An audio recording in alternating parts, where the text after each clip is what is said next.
Hello there, welcome to Disney Parks Addict and episode 3 of our new series, Best and Worst. For each episode, I invite another YouTube channel to discuss our favorite and least favorite choices on a particular topic. This week, the topic is Epcot Attractions, and I have invited Demi from Magical Hijinx to share her choices. A link to her channel is in the description box below, and I'll let her tell you guys a little bit more about her channel. Hi everyone, I'm Demi from Magical Hijinx. I create helpful, honest, and fun videos around Walt Disney World and Universal Orlando to help make your trip planning easier while also bringing the magic of the parks right to you at home. Thanks so much for having me. Thanks for joining me, Demi. Please make sure you check her channel out as she makes really great vlogs packed full of useful information about different theme parks in the US and especially Walt Disney World and Universal Studios Orlando. So, Demi, first let's begin with our worst attractions in Epcot. What have you gone for? So my pick for the worst ride will actually be a little controversial because it's one of the most popular rides in Epcot, but I promise I'm gonna share my reasons behind why it is the worst. Before I share, I want you to know I almost picked Mission Space as it can be incredibly nauseating, but as I appreciate the technology behind it, I just couldn't pick it. So my pick for the worst ride in Epcot is Test Track. Test Track is a high-speed giant slot car attraction. First, guests design their own car in the Chevrolet design studio. Then they board a sim car and are taken through the digital testing ground of the sim track. Throughout the ride, guests see how their designs performed in each individual test.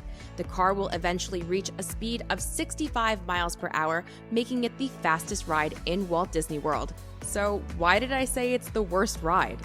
Well, as a person who drives a car, going 65 miles per hour in a car just isn't that exciting. I actually drove faster just getting to Epcot. And it really just feels like you are in a car. Yes, you are on a track, but it is a flat track, so it does feel like you're just driving in a car, unlike being on a roller coaster track.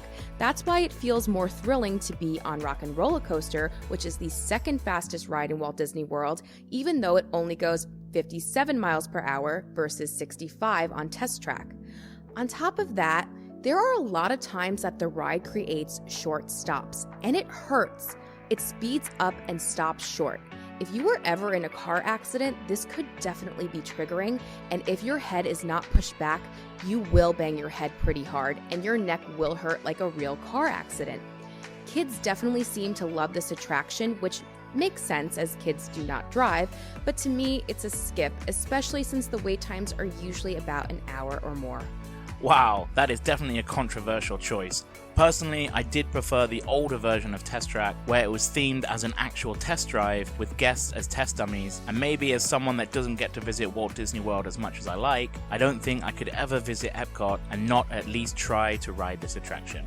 For my choice, I have actually chosen the ride that you mentioned before, Mission Space. This is a centrifuge-based ride that is positioned right next door to Test Track. It simulates the training required to be a member of the space program, and riders are exposed to up to 2.5 Gs. But unfortunately, every time that I have been on this attraction, it has left me very nauseous and usually takes a few hours to fully recover. With the price of an entrance ticket these days, every minute counts. So I decided in 2011 to never ever ride this attraction again. I know they added the green team version which eliminates any of the spinning motions, but I just felt that this makes it very boring and just like a low quality flight simulator.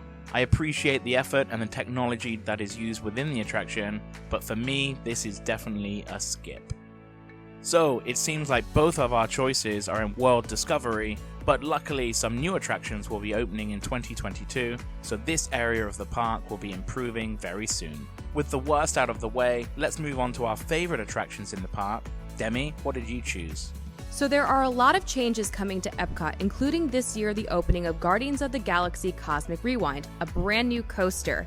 So my opinion will probably change as all of these new additions come to the park, but for right now at time of recording, my favorite ride at Epcot is Soarin' Around the World. Located at the Land Pavilion, Soarin' can somehow combine relaxation and thrill as you are seated on a hang glider and soar through different scenes around the world. To me, this ride is wonderful from start to finish. If the line is long, the queue has these great trivia questions that line the walls to keep you busy. Then you are taken to the pre-show where Patrick Warburton and his iconic voice is your chief flight attendant. He makes hearing safety information incredibly entertaining, so much so that we get an iconic ride line from this pre-show. Nice work, pal. I'm so sorry, but it's such a great line. Once you're on the ride, the views are just absolutely beautiful, but the best part to me are all of the scents and smells that they pump into the ride to really give you the full experience that you are in each of these locations. My favorite has to be when you're in Fiji and you get those amazing tropical scents. It's a nice long 5-minute ride, and it's the only ride I have ever been on that people will usually clap at the end of almost every time you go on. It does have a 40-inch height requirement, but once you do reach that 40-inch, the entire family will absolutely love it. What a great choice. Everybody loves to ride Soarin'.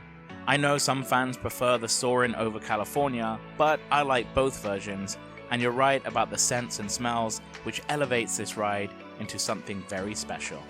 As for my favorite attraction in Epcot, I have chosen the classic Spaceship Earth.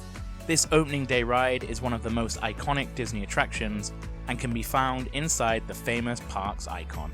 This dark ride tells the history of communication with a focus on the development of cultures and the future of technologies, and features many different scenes and animatronics.